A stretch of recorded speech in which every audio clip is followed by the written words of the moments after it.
북한군이 핵무기를 이제 2006년도에 실험을 이제 여러 차례 해서 가지게 됐죠. 그 목적은 기존에 갖고 있는 무기들이 부닥다리가 돼버리고 가동력도 떨어지고 오히려 한미연합군은 전력이 현대화되고 우리가 치고 올라갈 때 더 이상 못 올라오게 전력이 조금 모자르거나 부족할 때가 있었죠. 동시에 전쟁 나면 오히려 북한이 남한 침공 그 개념보다는 최악의 상황이고 다 같이 죽는 거죠. 2030년대 주한미군의 역할과 규모는 어떻게 변화할 것으로 전망하시나요? 그 분명한 거는 이제 주한미군의 규모를 자꾸 얘기하는데 숫자를 최근에 주한미군 사령관 이제 브런슨 대장이 얘기를 했죠. 숫자가 이제 중요한 게 아니다. 능력. 그러니까 능력이라고 하는 거는 이제 정보 입수해서 분류해서 분석하고 그다음에 목표물을 설정해서 타격을 신속하게 하는 이제 그런 데 주안점을 두는 거죠. 그걸 얘기하는 것이고 기존의 주한미군 체제는 지금까지도 오늘 현재까지도 병력 중심의 지상군 중심의 물론 이제 순환 여단이라고 해서 미 본토에서 들어오는 이제 스트라이커 여단인데 전에는 중기갑 여단이 이제 배치가 됐다가 성격을 바꿔서 스트라이커 여단인데 중기갑 여단은 이제 뭐 에이브럼스 전차 중심의 뭐 브래들리 전 장갑차라든지 그거 했다면 스트라이커 여단은 이제 장갑차죠. 차량용 장갑차 그런 차이점은 있는데 그건 순수하게 이제 한 번에 들어와서 여러 종류로 대대급 이하로 분산돼서 훈련을 해요. 한국군하고 훈련을 많이 해야만 유사시에 바로 이제 즉각적으로 대응이 되니까. 근데 그 대상은 목적은 이제 북한군이라는 거죠. 근데 북한군이 핵무기를 이제 2006년도에 실험을 이제 여러 차례 해서 가지게 됐죠. 생산을 해서. 그 목적은 자기들의 재래식 무기가 한계가 다른 거죠. 경제력이 뒷받침이 안 되니까 기존에 갖고 있는 무기들이 아주 구형, 부닥다리가 돼버리고 가동력도 뭐 일부는 떨어지고 그 전에 뭐 남침을 하겠다는 기조가 마음대로 안 되고 오히려 한미연합군은 또 전력이 현대화되고 대한민국이 또 K방사는 20년 사이에 아주 급발전이 됐고 또 화력이 좋은 것들로 다 자리 다 잡았기 때문에 구형 무기가 상당히 적게 줄어드니까 변화가 있다 보니까 재래식 전력으로는 자기들이 붙어봤자 오히려 역공을 당하기 쉽다는 생각을 이제 하게 된 거고 다만 퍼레이드에서 평양 퍼레이드에서 나온 거는 소수만 보유하고 있는 대량 보유가 아니라 소수 시제품 형식으로 아니면 일개대대 그런 보여주기식 과장된 남한을 상대로 대한민국을 상대로 일종의 심리전이죠. 그런 무기지 그게 북한군에 다 이렇게 전체적으로 점유하고 있는 무기는 아니에요. 그렇게 있고 그래서 그거는 이제 배제를 하고 그래서 결국 전면전에서 일어나면은 그 재래식 무기들이 대한민국 비교해서 딸리고 그다음에 이제 미군이 공중 화력 중심으로 갖다 들이붓기 때문에 정밀 타격 그런 측면에서는 지금부터는 이제 북한이 핵무기, 그거는 이제 자기들이 망하지 않고 뭐 점령당하지 않으려고 최후의 무기를 가지고 있는 거고. 근데 물론 이제 일부 말씀하시는 분들은 서울에 출발했을 때, 저도 뭐 말씀드린 적이 좀 있는 기억이 나는데, 최종적인 뭐 무기 아니겠느냐. 자기들이 뭐 살아남기 위해서. 그러니까 건들지 마라. 특히 미국한테. 또 담보. 그러다 보니까 재래식 무기는 이제 뭐 한계가 있고. 대한민국과 특히 미국이 평가할 때는, 일단은 북한이 어떤 전술 핵무기급으로 이제 보유가 있지만 이게 바로 남침을 한다기보다는 우리가 치고 올라갈 때 더 이상 못 올라오게, 뭐 개성 정도에서 못 올라오게 그런 목적으로 이제 지금 점차 이게 흐름이 가고 있는 거죠. 물론 이제 미친 걸로 완전히 돌아가지고 김정은이가 서울에 초월할 수 있어요. 그럼 뭐 다 같이 죽는 거죠, 뭐 남북한. 그래서 그건 최악의 상황이고 그런 가능성은 이제 아직 남아 있어요. 남아 있는데 기존에 그냥 상식적인 상황을 보면은 남북한의 재래식 전력은 이제 우리가 상당히 치고 올라갔다. 그런 측면에서 주한미군이 이 스트라이커 여단이 아니 없어도 되잖아. 한국군이 이 정도면은 상당히 그 부대가 뭐 축소 사단들이 없어졌다 하지만은 정예 부대들은 그대로 유지가 되고 있고 물론 이제 연말에 11월 달에 이제 공식적으로 28사단 보병사단이 뭐 해체가 되긴 하지만은 나머지 부대들은 여전히 뭐 잘 존재가 있고 그다음에 여단급으로 또 내려앉았지만 화력이 또 증가되고 반대로 전혀 없는 화력들이 여단급이나 사단급에 배치가 되고 있고 생산 배치가 되고 있기 때문에 그래서 당분간 이제 보니까 북한군을 상대로 스트라이커 여단은 없어도 된다. 그리고 이게 지상군 중심이기 때문에 유사시 동북아 사태, 양안 사태에서 유사시 스트라이커 여단의 역할이 없다. 뭐 북한을 억제하는 측면도 뭐 있다고 하지만은 그냥 그건 어차피 남북한 군사력하고 서로 밸런스 잡혀 있고 그리고 이제 미국이 생각을 좀 바꾼 거예요.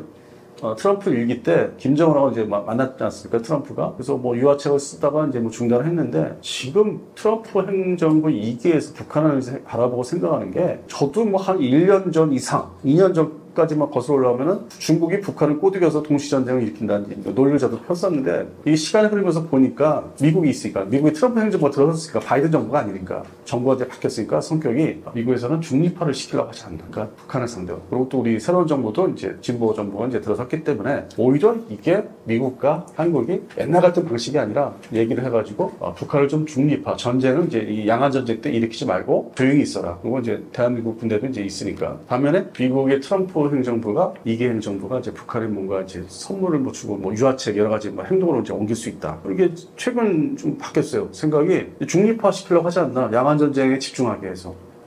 그럼 뭔가 이렇게 줘야 되겠죠. 미국도.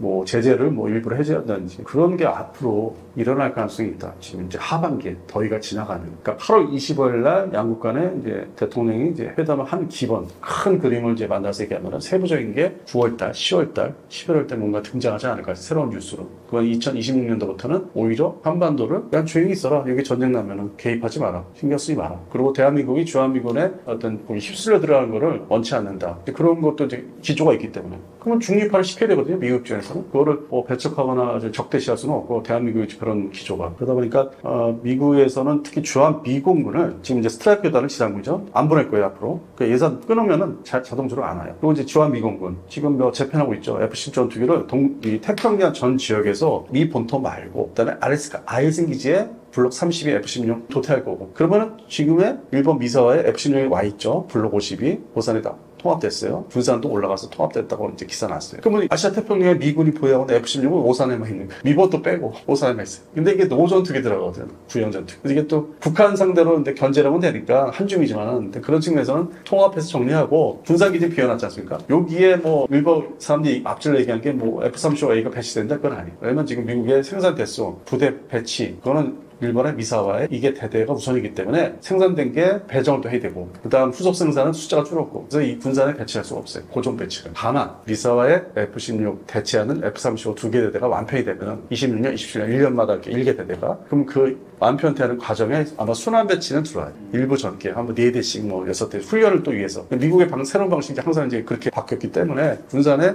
순환부대 현재로서는 그 F-35A나 B형 더 나가서 C형까지 다 F-35 스텔스 전투기죠. 이게 들어오면은 뭐 활주상에서 이렇게 놀 수가 없기 때문에 아마 조만간 군산기지 일부 경납고를 이제 몇 개를 푸셔가지고 우리 청주기지처럼 스텔스의 경납고를 만들 거예요. 그건 이제 건설비 들어가니까 그렇게 큰 돈 안 들어가고 그런 측면에서 이제 개편이 지금은 뭐 이제 시작이니까 뭐 증거가 안 보이고 두 번째는 오산기지와 그러니까 주한미군의 오산기지와 달리 군산은 외부에서 사진 찍기가 되게 이게 차단돼 있어요. 거기 막 농경지에다가 뭐 바닷가 쪽으로 해서 거기서 촬영사들이 이게 안 되는 지역이거든요. 그러니까 군산 안에는 보안이 자연스럽게 유지가 됐기 때문에 내부에서 경납고 쉘터 건설은 이제 트럭이 들어가는데 또 뭐 추가로 뭐 저희들 그 숙소 만들 수 있는 용도로 또 질 수 있기 때문에 그건 또 잘 모르거든요. 이 트럭이 무조건 건설 트럭이 왔다 갔다 뭐 기자재, 뭐 부자재 이거 싣고 들어간다고 해서 그게 뭐 쉘터를 만드는 거 같이 숙소 추가 숙소를 만드는 건지 알 수 없는 거기 때문에 그래서 좀 보안이 강화된 이제 보안이 센 기지죠. 그래서 앞으로 이제 변화는 이제 그 정도. 그러니까 순환 배치도는 기지로 뭐 여러 가지 목적으로 뭐 중국 견제, 뭐 북한 동시에 견제하고 그래서 그렇게 해서 이제 이게 좀 다운사이징에 대해서 이제 여러 가지 좀 줄어들면서 아주 내실 있게 이제 가려고 하는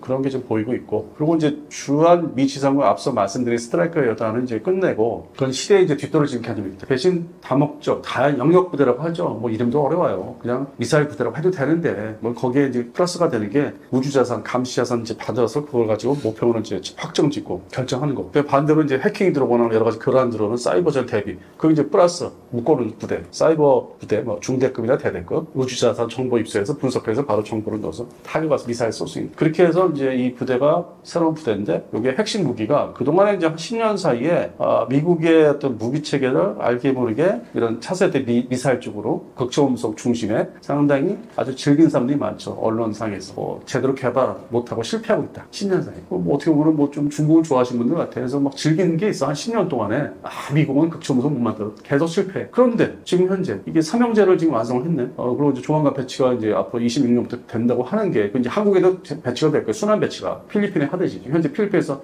실증 사격 테스트 다 해봤거든. 호주까지. 그 부대가 이제 완성이 돼서 한반도에 들어오는데 아마 규모가 한 뭐 2천여 명 넓게 잡으면 크게 잡으면 2천 명 정도 줄어드는 거죠. 일단 전기할 수 있는 부대가. 그다음에 핵심 무기 체계는 삼형제, 500km 사거리의 프리즘 미사일. 이거는 이제 MLRS 다연장 그 미사일 발사대에서 쏠 수 있으니까 2발 정도. 아니면 사이즈 크지만 한 발을 넣고 온다든지 포드가. 그래서 프리즘 500km. 근데 더 갈 거예요. 실제 미사일은 더 가니까. 두 번째가 타이퍼. 이거는 이제 토마호크 크루즈하고 SM-6라든지 해군에서 사용하는 미사일인 두 가지가 같이 결합돼서 지금 필리핀에서 배치가 돼 있다, 고정 배치했다, 많이 쏴봤다. 뭐 이게 대만 사태를 대비한다. 그 두 번째고. 그다음에 이제 극초음속 미사일이 등장합니다. 그동안 뭐 개발에 다 실패했다고 해서 중국이 앞선다, 러시아가 앞선다 이렇게 해서 그걸 즐기신 분들이 많은데 그게 다크 이글 등장하지 않습니까? 그동안 실패한 것도 있지만 그래서 이 삼형제 다크 이글도 아마 사거리가 2,900km라고 하는데 극초음속이죠. 지상 발사시. 그래서 이게 이런 부대가 주력이 되지 않을까. 거기 플러스 이제 같이 결합되는 게 이제 사이버전 부대하고 이제 우주 정찰 위성에서 받아서 정보를 받아서 감시를 한다든지 목표물을 확정을 진다. 그런 부대로 성격이 바뀌는 거예요. 그래서 그거를 주한미군 사령관이 좀 폭넓게 얘기하면서 자세히 얘기하고 인정하고 하는데 그렇게 다 체계가 바뀐다. 지금의 어떤 전환점이다. 트랜스포메이션 하는 또 다른 20년 전에 이라크전 한참 이제 들어갈 때 그때 뭐 주한미군 한 개 여단을 이제 빼가지고 보냈듯이 뭐 그런 이제 새로운 또 시대가 오는 거죠. 20년 거의 뭐 20여 년 만에. 그래서 이게 기존에 우리가 한국군의 전력이 육해공군 전력이 조금 모자르거나 부족할 때가 있었죠. 20여 년 전에. 그때 이제 K방선이 막 이제 활성화되기 시작할 때니까 본격적으로 개발을 시작하고 이지스함도 만들고 F-15K도 도입하고 그때 비교해서 이제 시간이 흘렀기 때문에 이제 다 정착이 됐고 안정화됐기 때문에 그런 측면에서는 이제 문제는 뭐 없고 주한미군은 좀 더 아주 기밀하고 화력도 좋고 기밀하고 아주 뭐 어떤 야가 빠진 전력으로서 바꿔야 된다. 뭐 다운 사이징이 좀 더 이렇게 스몰 사이징 하는 게 좀 더 효과적으로. 지금의 체제는 좀 과거 체제다. 말 그대로 2003년, 4년에 이라크 들어갈 때 그런 체제거든요. 이게 그때 막 발제가 된 이 스트라이커 여단이라는 게 뭐 2000년부터 시작은 됐지만은 실전 배치 들어가기 처음에 초도 배치가 2004년, 5년부터였으니까. 근데 벌써 20여 년이 지났잖아요. 만 20년. 그래서 시대에 맞지 않는. 그런 역할은 대테러전 다 끝났고, 다 해봤고. 그리고 어차피 이제 스트라이커 여단을 없애는 건 아니고, 이 본토로 다시 이제 정착하는 부대는 한반도보다는 육군이지 않습니까? 이거는 이제 유럽에. 러우 전쟁이 이제 휴전을 하더라도 대비를 해야 되니까. 신속 배치. 그쪽은 이제 평지가 다 돼 있고 도로화 돼 있기 때문에 신속 기동 대응할 수 있는 게 이제 폴란드 쪽의 중심으로. 그 이제 스트라이커 여단은 이제 아직도 효력은 있죠. 설사 뭐 실전에서 드러나서 자포 하더라도 뭐 숫자가 장갑차가 많으니까 다 전멸되는 건 아니고. 그래서 효용성은 오히려 이제 유럽에 중점 두지 않을까. 스트라이커 여단 육군은. 대신 이제 한반도는 그런 이제 기면화되고 아주 화력이 센 번쩍이 있는 그런 이제 부대, 다 영역 부대가 이제 중심이 되고. 그럼 캠프 험프리스 2017년도에 완공해서 미국한테 이거 알아주세요. 우리 돈 들였어요. 신경 썼어요. 힘들었어요. 이거 이용하시고 잘 활용하세요. 했던 캠프 험프리스는 제가 한 4년 전에 얘기했던 게 지금 주한 미군이 하여튼 뭐 숙소 정비하는데 정착하고 순환 배치되는 그 기지를 쓰고 있는데 앞으로 하여튼 가까운 장래, 먼 시간보다 가까운 장래에 미 해병대, 동북아시아에 배치된 해병대가 사용할 수도 있다. 성격이 바뀌는 거죠. 주한미군의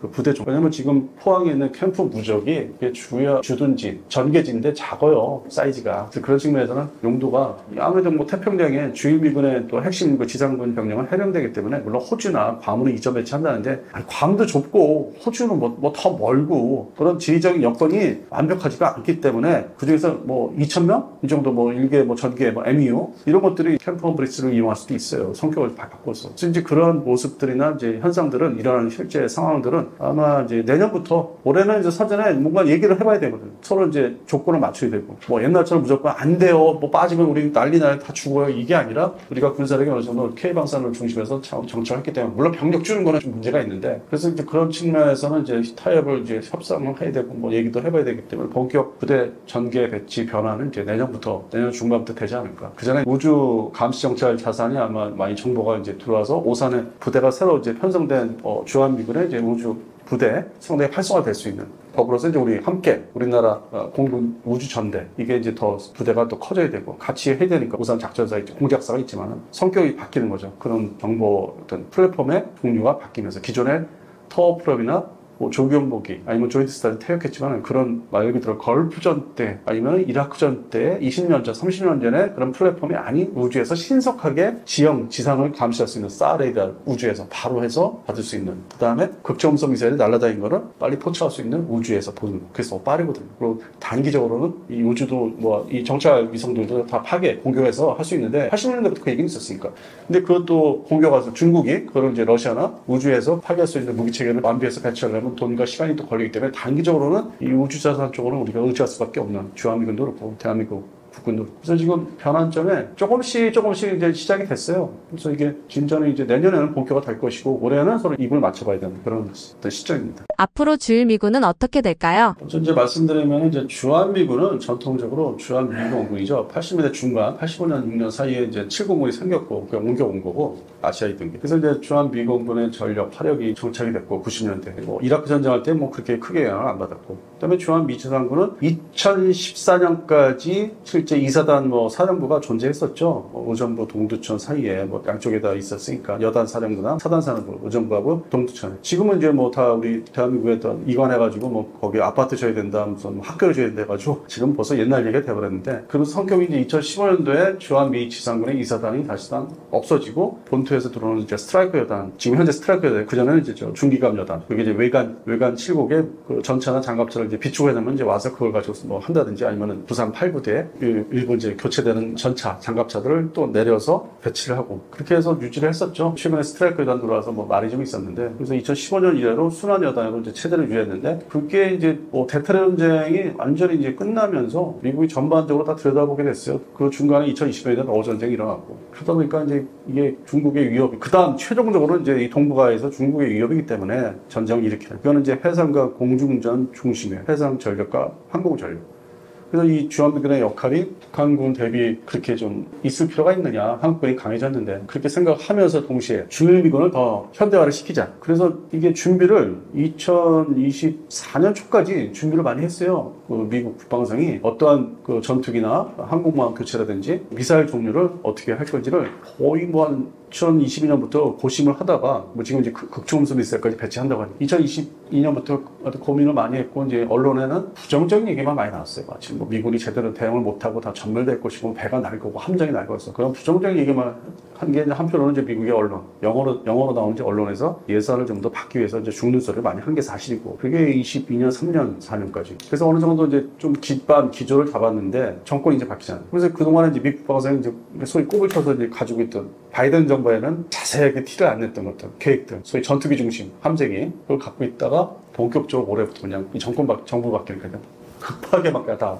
배치를 하더라고요. 그래서 현재 주일미군의 어떤 핵심 전력은 이와쿠니 기지는 이제 일본 히로시마에서 멀지가 않아요. 후쿠오카에서도 멀지도 않고 뭐 제가 다녀봤으니까 답사를 해봤으니까 거기에 집중 배치를 해요. 일단 함재기 CVW-5 비행단이라고 제가 함재기 비행단인데 그게 이제 현재 조지 워싱턴 교체가 됐으니까 항공모함이 거기서 이제 사용할 함재기가 드디어 이제 F-35C가 배치가 됐고 실전 그 대대가 비행대대 그게 한 개 대대 배치가 되고 그다음에 슈퍼 호넷이 가장 끝판왕이라 할 수 있는 최신형 블럭 3가 이제 급하게 22대가 배치됐고 아주 급하게 들어왔어요. 사전에 준비한 거를 맞춰서 급하게 들어왔죠. 전개를 급하게 3월달에 3일절 때 다 끝냈으니까 우리나라 3월 1일. 그러면 이게 전에 없던 전력이고 그 동시에 미 해병대가 이와쿠니가 주력기지인데 주임미군에 거기에 F-35B 수직이착 전투기가 한 2017년 이래로 2개 대대 중심으로 이제 이렇게 배치가 돼서 운영하다가 올해 이제 3번째 대대로 순환 배치라고 또 일반적으로 크게 발표하는데 4월 달에 4번째 순환 대대가 들어와요. 수제 이착륙. 그래서 이제 4개 대대요. 이건 전례가 없어요. 물론 F-35B가 뭐 항속거리라든지 여러 가지 좀 A형이나 C형이 돼서 좀 모자란다고 하는데 그거를 이제 숫자로 커버를 하려는 목적도 있는 것 같은데 12대 기준으로 해서 뭐 다른 분들은 10대라고 하는데 실제 뒤져보니까 12대 현재로 강력하게 만들어서 보냈더라고요. 순환 배치 대대 2개, 고정 배치 2대, 붙박이 4개. 이게 가장 크죠. F-35B. 그다음에 C는 한 개 대대가 다 있고 슈퍼넷이 이제 22대 가 있죠. 조기용보기는 E2C, E2C에서 E2T로 바뀌었고. 그래서 뭐 감시 정찰, 뭐 환역 이거를 다 강화시켰고 함재기 중심으로. 그게 이제 어느 정도 마무리가 되니까 미서와 기지, 저 아오모리 힐리라고 해서 일본 이렇게 열도를 쭉 보시면은 저 위에 삿포로, 그 북해도 바로 밑에 바다를 살짝 건너면은 짧은 바다 건너면은 이제 아오모리 현에 이제 미서와 기지. 냉전 시절 때 그 북극동 그 소련군을 상대로 상당히 전방 기지였거든요. 근데 지금도 푸틴이 이제 우크라이나 침공하면서 그 전쟁이 어느 정도 휴전을 하면은 그 다음 대상은 북해도 지역이다. 사하린 쪽. 잘 얘기 안 하는데 이 일본 자위대가 특히 지상군, 육상 자위대가 그 탈냉전된 이후에도 저는 이제 계속 뭐 자료를 보니까 매달 받아보니까 아주 빡세게 훈련해요. 기갑 훈련을 북해도 침공 대비해서 지금도. 뭐 몇 년 전에도 마찬가지로 지금 작년. 그리고 이제 일부 미군이 주일미군이 이제 뭐 태평양 미군 지상군이죠. 참가. 미 해병대가 같이 공동 연합 훈련해. 뭐 치누크 전개하고 뭐 앞바지 갖다 놓고 막 같이 기갑 훈련하고. 미국이나 일본이 보는 또 위협은 극동아시아의 동북아시아뿐만 그러니까 남한뿐만 아니라 동시에 전쟁나면 북한이 남한 침공 그 개념보다는 극동군의 러시아군의 사할린에서 뭐 북해도 침공하는 거야. 그다음에 이제 양안전. 그러니까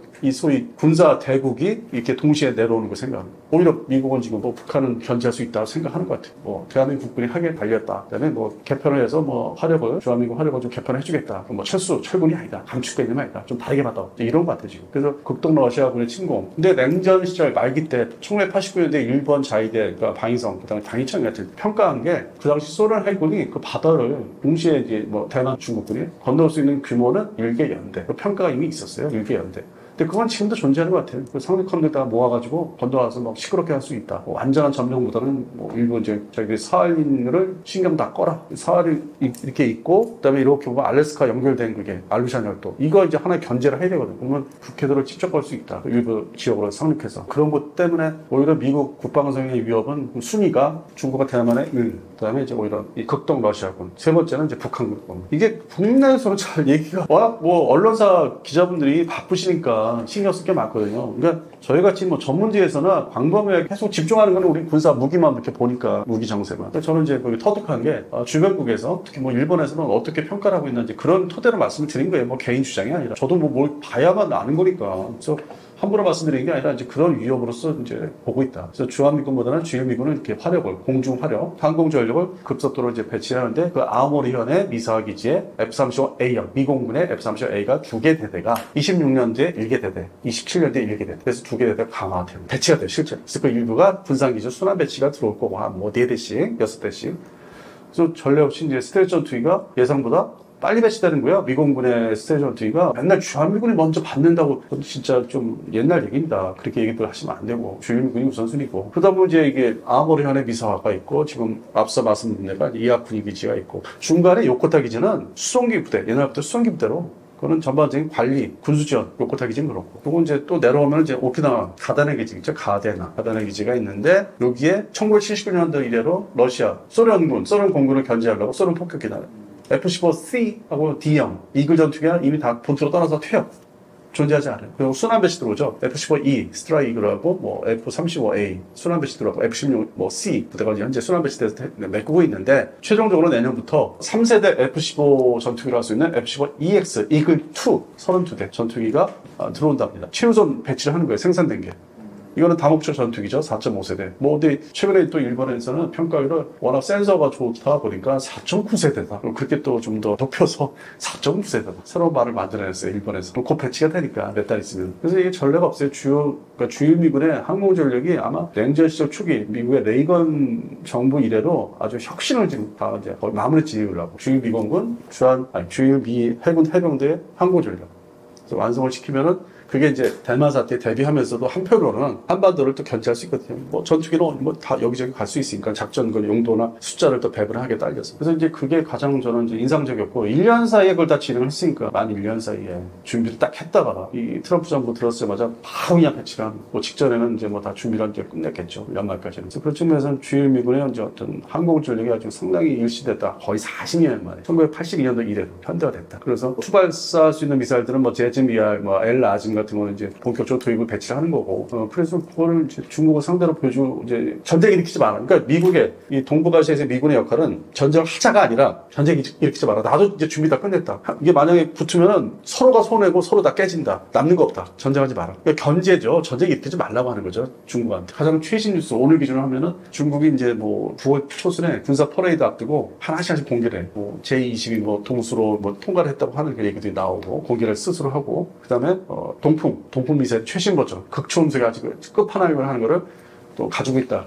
부대 배치했다. 공개를 하죠. 견제를 하는 이제 신무기를 이제 보여주면서. 결국에는 이게 서로 이제 맞닥뜨리면은 이게 심리전인데 평균치를 잡으면은 전쟁을 일으킨다 만다 이 고민을 이제 많이 하게 돼요. 그 냉전 시절 때 사실 미국이 그렇게 또 해왔고 냉전 시절 말기에 80년대 그 레이건 정부가 레이건 대통령이 그 당시 서독에 퍼싱2 사거리 700km 이상 나가는 뭐 1200km까지 가는 거죠. 1200km, 700km는 퍼싱1이네요. 그래서 뭐 그 미사일을 탄도탄을 배치했고 뭐 토마호크 크루즈 미사일 보통 한 3발 들어가는 발사기에 그런 거를 전격적으로 이제 만들어서 배치했잖아요. 그런 거로 인해서 소련이 그걸 SS-20 미사일 가지고 대적을 하다가 경제 문제로 이제 군비 문제로 인해서 결국에는 소비에트 연방이 해체가 되고 91년도 12월에 그런 또 과거가 있기 때문에 이번엔 중국을 상대로 전쟁을 하자가 아니라 전쟁을 일으키지 마라. 나도 다 준비되어 있다. 너희들만 하는 게 아니다. 신무비로 나도 지금 최대한 노력하고 있다. 근데 그 와중에 이제 뭐 미 해군의 함정 자산이 이제 옛날보다는 상당히 좀 뭐 노화됐다기보다는 숫자가 2000년부터 이렇게 살펴보니까 줄긴 많이 줄었더라고요. 전력상에 뭐 이렇게 구형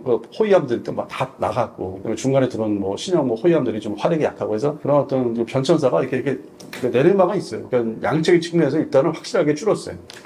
질적인 면은 좀 더 세밀하게 살펴봐서 말씀드릴 건데 뭐 나중에 이제 시간 되면. 근데 또 양적인 측면에서는 중국 해군은 이제 2000년도 기준에서 엄청 올라. 미 해군은 줄고. 근데 이것들을 얘기하는 거예요. 숫자상으로는 중국인 해군이 너무 치고 올라왔다. 수직미사일 발사기 VLS 중심의 함정들이 대거 등장을 해요. 맞습니다. 그건 인정을 해야 되고. 근데 반면에 미 해군은 이제 그거를 이제 대응을 하는 게 최전방에 나가 있는 치잠대뿐만 아니라 그거 빼고 받은 상함대. 이걸 이제 합해서 태평양 해군 전력을 이제 비교를 하기 시작해요. 저희들이 이제 숫자상으로 이제 특정 함대만 가지고는 안 되니까. 그래서 합해서 내놔야만 이게 뭐 밀리지 않는다고 이제 심리적으로 이제 어떤 경쟁이 되고 더 나가서 대서양 함대에 지금 현재 배치되어 있는 뭐 신형 함정도 유사시에는 파나마 운하를 통해서 합류할 수 있는 체제를 만들려고 하고 있고. 그러면은 나토 지역의 이제 해군력이 러시아 상대로 좀 줄어들 수 있잖아요. 그래서 그거를 또 뒷받침하는 게 영국 해군의 항공모함들 지금 뭐 그게 뭐 가동이 된다 안 된다 고장이 났다 하는데도 불구하고 아시아 태평양 지역에 지금 왔잖아요. 최근에 물론 이제 한국에도 한국 근해에서 훈련도 한다고 그래요. 조만간 며칠 있다가 유럽의 항공모함 보이고 영국 두 척, 그다음에 프랑스의 한 척 샤를드골, 그다음에 이태리의 뭐 까보르라든지 뭐 지금 또 신형 또 트레이스타 있지만. 그 중심으로 자꾸 이제 이렇게 와서 훈련을 하는, 연합훈련 하는 게 중국도 견제하면서 또 동시에 러시아, 러시아군이 있으니까. 그래서 이게 이제 전 지구적으로 이렇게 이제 왔다 갔다 하는 거죠. 항공모함 보유국들이.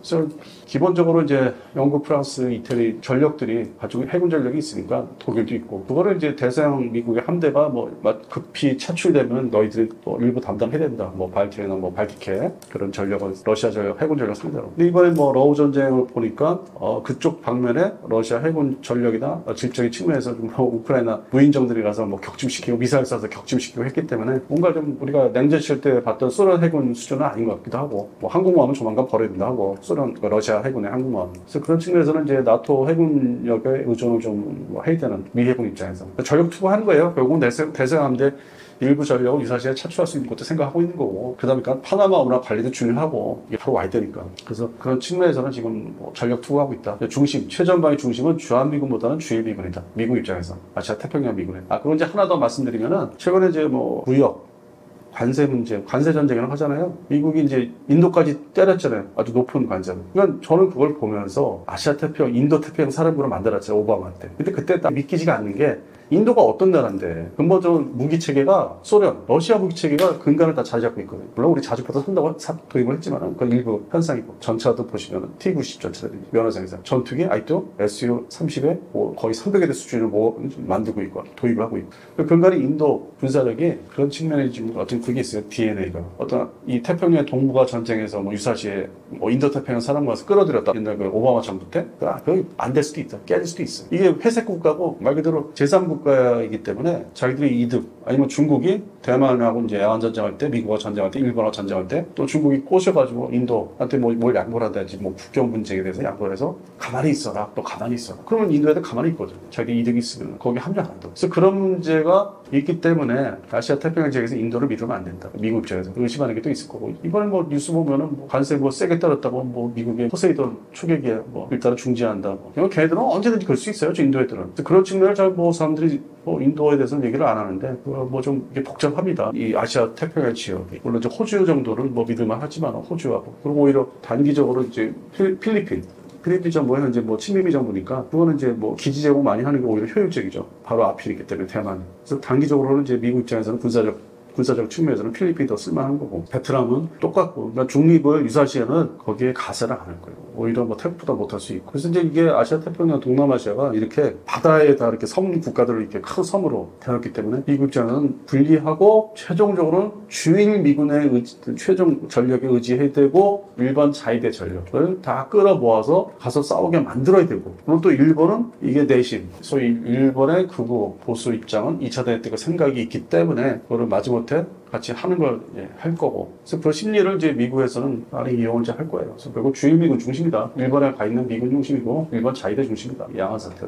그러니까 주한미군은 뭐 그렇게 역할을 뭐 시킨다? 대한민국 정부 반대한다? 그러면 이제 그걸 다운시켜야지. 최소화 시켜놔야지. 뭐 한미동맹이니까 없앨 수는 없고 파기할 수는 없고 최소한 그냥 조용하게 줄여버려야지.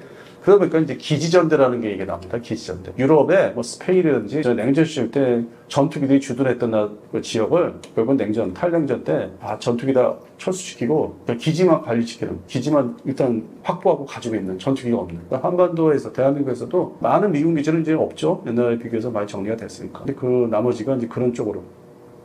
특정 지역에 이제 뭐 아까 앞서 말씀드린 다목적 영향 부대가 이제 존재를 할지언정 전반적으로 이제 기지전대 중심으로 바뀌지 않을까. 궁극적으로 최종적으로 다시 뭐 공산기지도 사실 5, 60년대에는 고정 전투기가 배치된 게 없었어요. 그냥 기지전대 중심이었거든요. 오산기지. 그게 이제 70년대 초반부터 바뀐 거고 베트남전 끝나면서. 그런 과거 역사들이 다 미국 입장에서 다 있었기 때문에 그거를 다시 끄집어서 활용하는 거예요.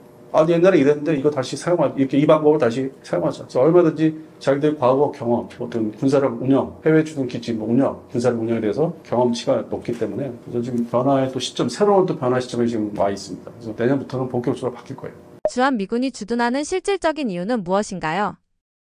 서류상으로만 따지면 한미 상호 방위 조약 때문이죠. 한미 상호 방위 조약은 이 반공포로부터 시작을 해야 됩니다. 반공포로가 뭐냐면 우리나라가 이제 낙동강 전선만 남겨두고 6.25 때 북한에 거의 점령을 당해서 거의 멸망 직전까지 몰린 적이 있지 않습니까? 그러면은 이 북한군은 남한 땅의 대부분을 휩쓸고 다니면서 강제로 동네 주민들을 징집을 합니다. 그래서 공산당 군복을 입혀가지고 인민군을 만들어버려요. 이분들은 인민군이 될 생각이 없는데 인민군인 상태로 포로가 된 사람들이에요. 이것을 마음만큼은 반공이다 그래서 반공포로라고 하는데, 이 북한군 인민군 포로들을 이제 휴전협상 기간 동안에 당시에는 그 수많은 포로들을 세련되게 관리할 그런 행정력이라든지 시설이 없다 보니까 가장 확실한 게 섬이죠. 거제도에 이들을 집단 수용을 합니다. 그런데 거제도에 인민군 포로들을 수용을 하는데 사실 이 수많은 포로들을 관리한다는 게 당시에 보통 일이 아니다 보니까 어느 정도의 알아서 좀 정리 좀 해 이러고 자치권을 부여를 해서, 당연히 이 인민군 포로들에게 자치권을 부여하니까 이 거제도 포로 수용소 안에서 헤게모니를 장악한 사람들은 당연히 공산당 사상이 투철한 사람들이었어요. 이 인민군이었어요. 이 사람들이 사상적으로 의심스러운 반공포로를 고문하고 처형하고 학대하는 일들이 광범위하게 벌어집니다. 우리나라 땅에서 인민군이 공산주의 사상이 투철하지 않다고 사람을 고문하고 죽이는 일이 한국 땅에서 일어나게 된 사건이 바로 당시의 반공포로 사건의 배경이었어요.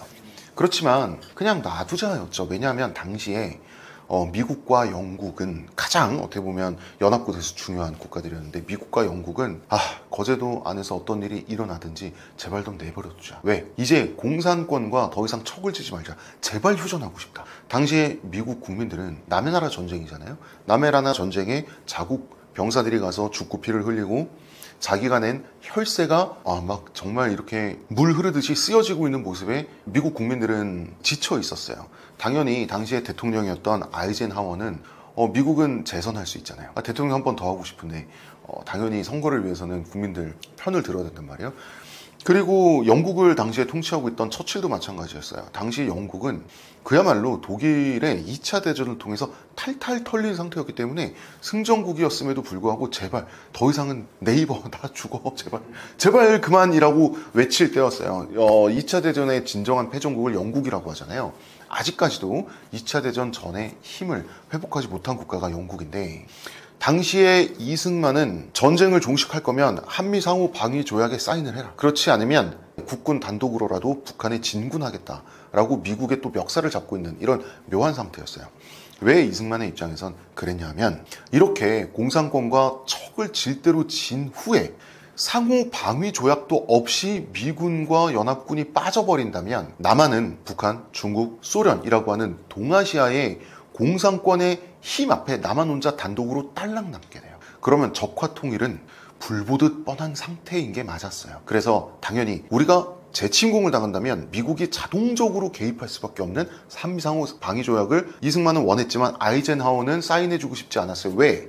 재선해야 되니까, 국민들 눈치 보이니까. 이 상황에서 이승만은 반공포로 석방 사건을 일으켜요. 뭐냐면 거제도에 학대당하고 위협당하던 반공포로들을 하룻밤 만에 무단으로 다 석방시켜버린 거예요. 왜 그랬을까요? 공산권을 매우 빡치게 만들기 위해서예요. 즉 공산권을 매우 빡치게 만들므로 하여 한미 상호 방위 조약 없이 남한에서 미군을 뺄 수 없게끔 만든 거예요. 그러면 즉 그냥 종전을 했을 때 남한이 적화 통일 당할 가능성을 극단적으로 올려놓은 거예요. 뭐 때문에? 한미 상호 방위 조약 사인을 얻어내기 위해서. 미국과 영국은 너무나 빡친 나머지 아이젠하워는 8년 동안 대통령을 하는데 8년 동안 대통령을 하면서 자다가 깨서 다시 잠에 못 든 적이 이때가 처음이었다고 하고요. 이때 또 유명합니다. 영국의 처칠은 이때 마침 면도를 하고 있었는데요. 너무 놀라서 면도날에 턱을 베었던 걸로 유명합니다. 그래서 미국은 에버레디 계획이라고 해서 이승만 암살 계획까지 세워요. 하지만 이승만은 아무래도 미국이 그나마 믿을 수 있는 파트너였기 때문에 에버레디 계획을 취소하고요. 결국 한미 상호 방위 조약에 사인을 해줍니다. 이것 때문에 남한이 안심하고 경제 개발에 몰두할 수 있었던 중요한 조건이 바로 이 방위 조약입니다. 요거 제가 지난 시간에 이승만 대통령 정치적인 공과가 있었다고 했죠. 이거 이승만 대통령의 엄청난 공입니다. 이거 이승만처럼 외교를 물타기 외교, 외줄타기 외교를 이렇게 잘하는 사람이 아니었으면, 이렇게 대담한 사람이 아니었고, 이렇게 본인이 암살당할 위협에도 맞설 수 있는 사람이 아니었다면 한미 상호 방위 조약 얻어내지 못했어요. 그리고 나서 시간이 조금만 흐르고 나자 미국은 와, 그거 이승만 덕분에 우리가 정말 필요한 좋은 조약에 사인할 수 있었다. 다행이다 라고 미국도 뒤늦게 반성하면서 좋아하게 되는 그런 조약이 바로 한미상호 방위 조약이 되겠습니다. 미국은 사실 자국민 7만 명을 잃은 사막 및 실종이 7만 명이거든요. 그런 땅을 포기할 수 있는 나라가 아니에요. 미국이란 나라에는 그러한 속성이 존재하지 않아요. 주한미군의 주둔 이유는 바뀌어 왔죠. 냉전 시대의 주한미군의 주둔 이유는 당연히 냉전의 최전선에 당연히 상대 소련, 중국, 북한의 멱살을 잡을 수 있는 위치를 포기할 수 없는 그거였지만 지금은 공산권이라기보다는 미국을 제친 제2의 제국이 되기 위해서 뛰고 있는 중국을 압박하기 위해서 필요하죠. 자, 지금의 주한미군은 북한이 아니라 중국을 압박하기 위해서 필요하다. 동의하지 않으실 분도 계시겠지만 이 증거는 중국이 아니라 북한을 봐야 확실한 증거를 알 수가 있어요. 김대중 대통령이 방북을 해서 김정일과 회담을 했었지 않습니까? 나중에 김대중 대통령이 회고를 합니다. 어떻게 회고를 하는가? 김정일은 이렇게 말했다. 어떻게? 한국은 미국, 중국, 러시아, 일본에 둘러싸여 있기 때문에 이들의 야욕으로부터 우리 민족을 지키기 위해서는 통일 후에도 주한미군이 주둔하는 것이 바람직하다. 김정일의 말입니다. 그리고 김정일의 아들인 김정은은 트럼프 1기 때의 국무장관이었던 이 마이크 폼페이오가 CIA 국장이었던 시절에 비밀 회담을 했어요. 평양에서. 마이크 폼페이오가 나중에 회고록을 쓰면서 김정은이 이때 자기한테 어떤 말을 했는지 다 기록으로 남겼습니다. 이 책이 전 세계 베스트셀러가 됐어요. 다 출간된 겁니다. 이거 정사예요. 야사가 아닙니다. 김정은은 뭐라고 말했냐면 중국은 우리를 신장 위구르나 티베트처럼 다루고 싶어 한다. 그것이 중국이다. 중국으로부터 우리를 지켜주기 위해서라도 주한미군은 필요하다. 김정은이 한 말이에요. 자, 그러면 김정일과 김정은은 우리 민족의 주적을 뭐라고 보고 있습니까? 중국이라고 보고 있어요. 북한의 판단이 정확한 거. 그리고 한반도를 중국으로부터 지켜내는 진정한 파트너를 뭐라고 인식하고 있죠? 주한미군이라고 인식하고 있어요. 북한은 부도덕한 정권이에요. 북한 정권은 부도덕하지 바보가 아닙니다. 김정일과 김정은은 나쁜 사람들이지 판단은 정확한 사람들이에요. 이들의 말이 맞습니다. 미군이 주둔하는 국가 중 비용을 가장 많이 부담하는 나라는 한국인가요? 매년 내는 다달이 내는 그 금액 뭐라고 해야 됩니까? 렌트비라고 해야 될까요? 월세라고 해야 될까요? 금액으로 따진다면야 일본이 가장 많이 부담하죠. 이것 때문에 일본이 억울해하는데 복합적으로 미국을 중심으로 한 전통적인 자유세계 블록에서 복합적으로 한국보다 비용을 많이 부담해온 나라는 단연코 없습니다. 단연코 없어요. 왜 그럴까요? 자, 생각해보세요. 우리 전통적인 자유세계 블록을 생각해보세요. 서쪽에 유럽엔 뭐가 있습니까? 자, 미국과 대서양을 통해서 대서양 체인으로 연결된 유럽엔 뭐가 있습니까? 나토가 있죠. 나토 국가들이 몇십 개국이 한 30개국 됩니다. 나토 가입국들이. 소련이라고 하는 하나의 체제가 서쪽으로 진격해오는 걸 막기 위해서 미국을 배경으로 그 영국, 프랑스, 독일 같은 그 잘 사는 나라들이 20, 30개국이 똘똘 뭉쳐서 함께 공동구매, 공동부담하듯이 막은 게 나토 시스템이에요. 그죠? 그런데 우리는 소련이라는 단일 체제도 아니고요. 중국, 중공이죠 옛날엔. 북한, 소련이라고 하는 이 막강한 힘을 대륙에서 우리 혼자 탱크처럼 몸빵했죠. 그렇기 때문에 이 제가 말씀드린 국가들 중에서 우리나라만 인구의 절반이 수십 년 동안 3년 동안 징병제를 했던 거예요. 우리는 인구의 절반이 2년 내지는 3년 동안 군대에 끌려가서 징병제를 하면서요, 사실은 우리를 30년 동안 식민지배했던 일본을 대신 지켜주고 있었던 거예요. 이렇게 손해보는 지정학적 위치에서 이렇게 정말로 실제로 많은 손해를 본 국가가 어디 있습니까? 말이 되나요? 단지 우리가 지정학적으로 너무나 불리하기 때문에 우리가 수십 년 동안 이 독박을 다 쓴 거예요. 동쪽 끝에서, 자유세계 블록의 동쪽 끝에서 대한민국이 혼자서 몸빵을 하면서 다 삼켜낸 그거를 유럽의 그 잘 사는 유럽의 수십 개 국가가 각자 끼리끼리 분담하면서 그렇게 수십 년 동안 징징거려 왔던 겁니다. 그렇게 징징거리면서 미국을 자극해서 트럼프가 우리나라로부터도 방위비 분담금을 더 삥 뜯어내게 만들었잖아요. 이 나약한 독일 놈들아. 그리고 독일과 일본은 미국에 돈 당연히 갖다 바쳐야 돼요. 왜? 독일과 일본은 제국주의, 나치즘과 일제 대동강공영, 일제 파시즘으로 세계에 해악을 끼치다가 비교적 보다 정의로운 미국과 당시 소련에 의해서 응징당해서 패전한 국가들이에요. 이 나라들은 미국에 항복했습니다. 그래서 전후에 독일과 일본이 누렸던 경제 성장과 이 국가들이 선진국이 돼서 이 나라 국민들이 누렸던 민주주의와 경제 발전의 꿀물은 승전국인 미국에 의해서 허락받은 거예요. 허락받은 번영입니다. 그런데 우리는 바로 이 제국주의의 피해자였으면서도요, 처음부터 미군의 동맹이었어요. 우리가 비록 독립운동하면서 미국 OSS 부대에 우리 독립운동가들이 훈련도 받고, 물론 굉장히 하찮은 동맹이죠. 하지만 적국이었던 것과 항복한 적인 것과 함께 승리한 동맹이라는 건 아무리 하찮은 동맹이어도 그것은 완전히 다른 겁니다. 자, 그리고 6.25 전쟁 때 함께 싸웠죠.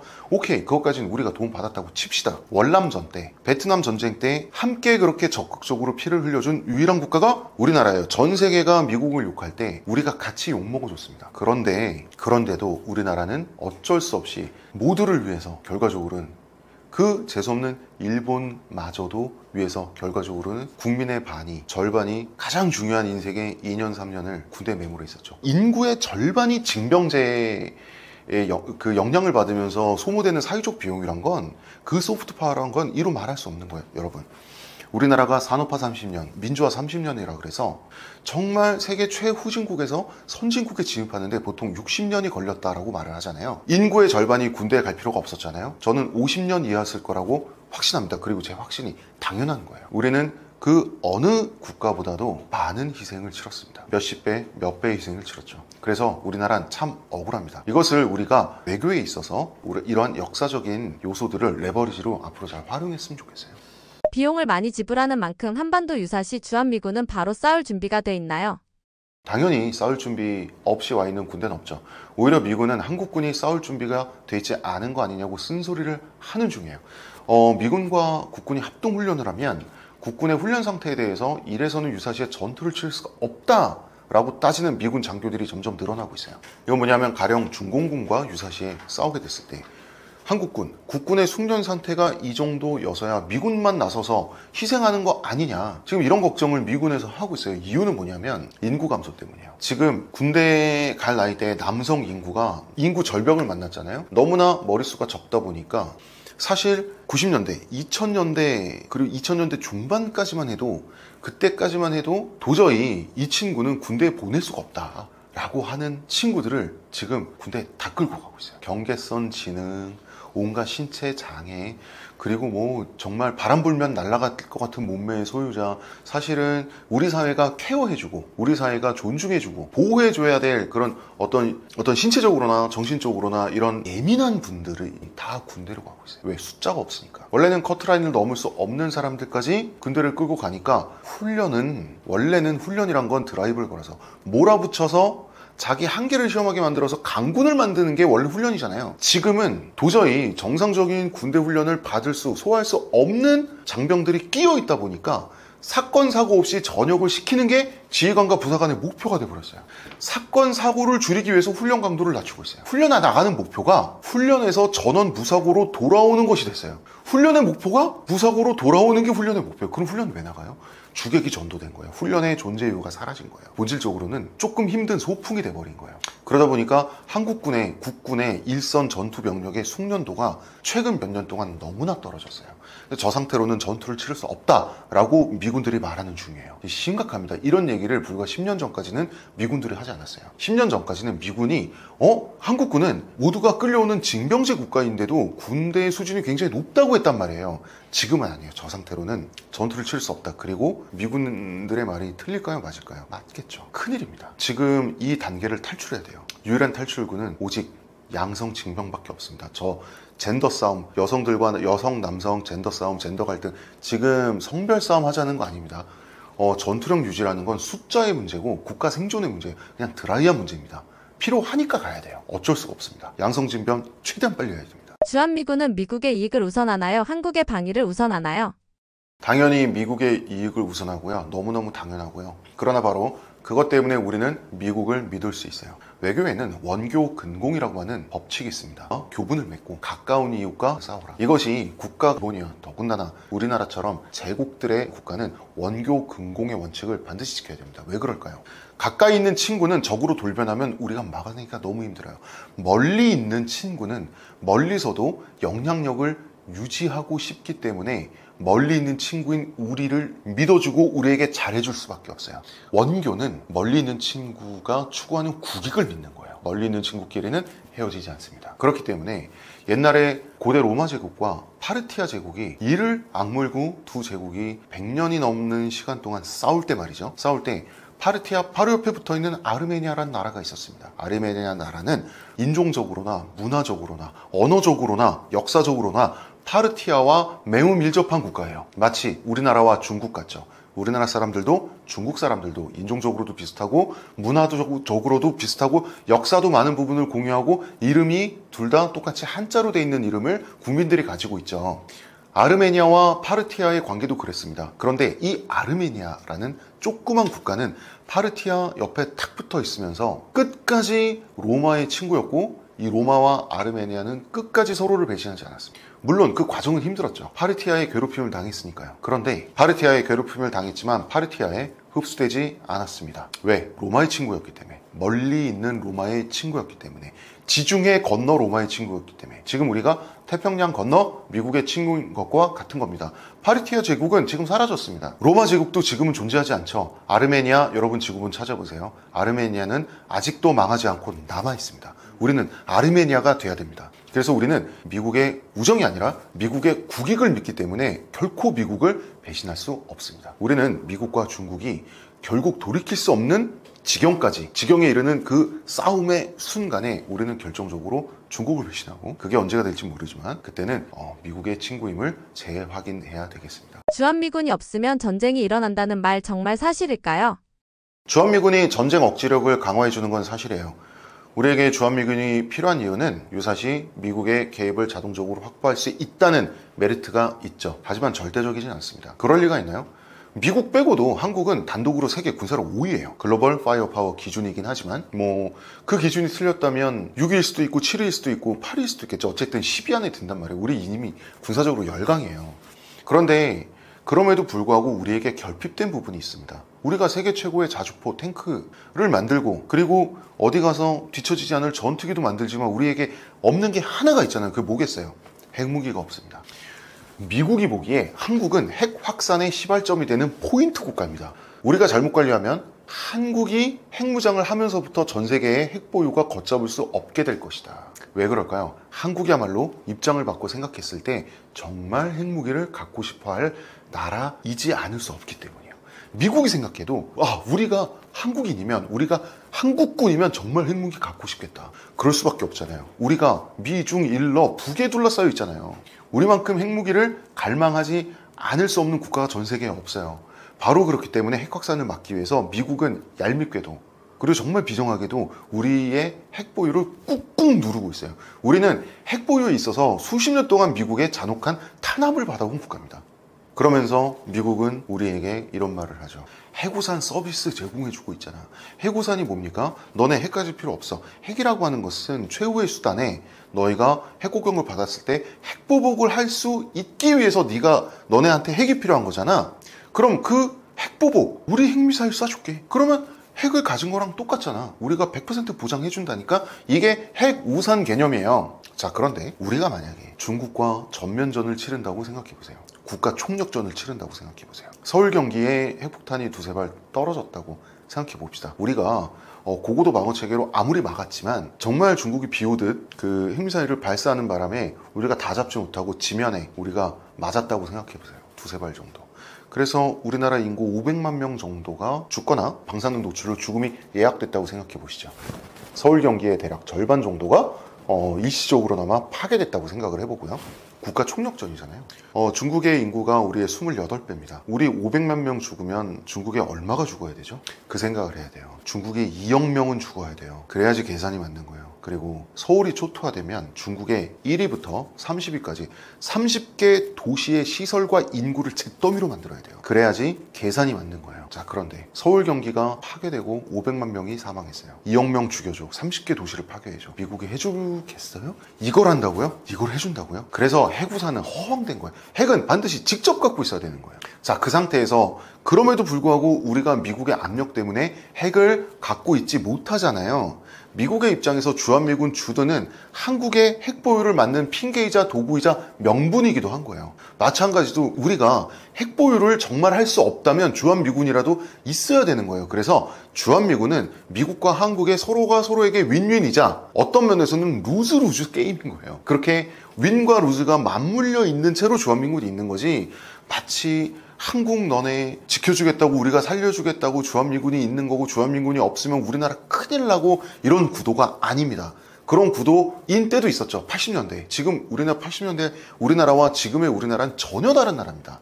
예, 지금은 지금의 입장, 지금의 관점에서 봐야지 80년대에 형성된 정치적, 외교적 기준을 가지고 지금의 2025년에 주한미군과 대한민국 국군 사이의 관계를 논하면 안 된다는 겁니다. 그래서 외교는 그렇게 복잡하진 않아요. 외교 군사는 그렇게 복잡하진 않지만 우리가 직관적으로 생각하는 것보다는 딱 한 단계, 두 단계 정도, 딱 그 정도 복잡하다. 이렇게 생각하시면 됩니다. 제가 한국인의 탄생 그리고 유신 사무라이 박정희라는 이런 책들을 쓰면서 사실은 모르겠어요. 저는 제가 이렇게 애국자인 줄은 몰랐는데 지금도 제가 애국자인 건 잘 모르겠습니다. 근데 제가 생각하는 애국은 이런 거예요. 결국 한국인은 운명 공동체라는 사실을 모두가 인지하면서 살았으면 좋겠어요. 지금 대한민국이 많은 성취를 이뤘지만 또 매우 불안하기도 합니다. 인구절벽, 부동산, 경제난, 자영업자들의 몰락, 그리고 중국이 드러내고 있는 그 강대한 그 비열한 욕망과 또한 바로 옆 나라 일본의 우경화라든지 미국의 고립주의, 우리가 여기까지 어찌어찌 왔지만 우리가 누리는 것들의 기반이 사실은 고체가 아니라 액체라고 해야 될 정도로 지금 우리가 서 있는 이 선진국으로서의 삶은 안정적이지 않습니다. 그래서 우리가 선진국이 되는데 성공은 했다면 이제는 다시는 선진국에서 탈락할 수 없는 나라를 만들어야 할 텐데, 그러한 나라를 우리가 만들어가는 과정에서 한 번은 위기가 있을 거거든요. 그래서 전쟁이 됐든 IMF와 같은 위기가 됐든 그 두 가지 이상의 위기가 합쳐진 것일 수도 있겠죠. 그때 우리가 사실은 위기 상황에서만큼은 우리 모두가 운명 공동체라는 사실을 잊지 않기 위해서 미리 준비를 했으면 좋겠어요. 성별 간에, 세대 간에, 좌우 간에, 지역 간에 누구에게 투표를 했든지 간에 지금보다는 증오가 좀 줄었으면 좋겠습니다. 예, 지금까지 저는 한국인의 탄생, 유신 사무라이 박정희를 쓴 작가 홍대선이었습니다. 감사합니다.